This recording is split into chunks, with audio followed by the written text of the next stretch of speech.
U P P এলো আজি rally কৰি পেলাই মনোনয়ন পত্ৰ দাখিল কৰি আছে আমি আগত ইউ পি পি এল আমাৰতো পিছত হ'ল যেতিয়া মই আহি থাকোঁ তেতিয়া ইউ পি পি এলৰ মানুহ বহুত পাব্লিক মই দেখিছোঁ মোক এনেকুৱা কৰিছে লাভ দিছে তাৰমানে নামতহে আহিছে ইউ পি পি এলৰ উপায় নাই আহিব লগা হৈছে 500 1000 এনেকুৱা ফাইন লাগিব বুলি কিছুমান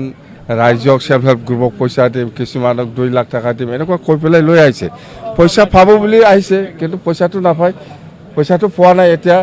মুঠতে সব বিপিএফ ছাপৰ্টাৰ মোক চাওঁ মই যেতিয়া নাকি এনেকুৱা চাইন অফ ভিক্টৰী দিয়ে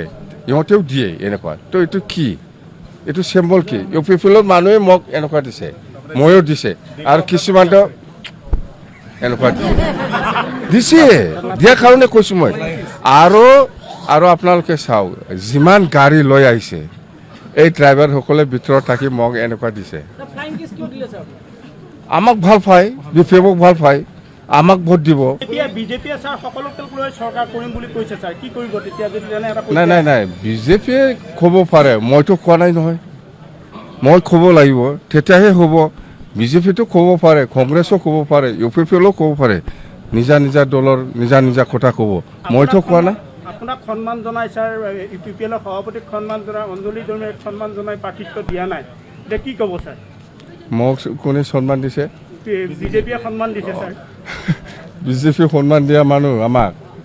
বিজেপি যদি সন্মান দিছে মই 4 বছৰ 2020 কিয় মই গভৰ্ণমেণ্ট বনাব পৰা নাই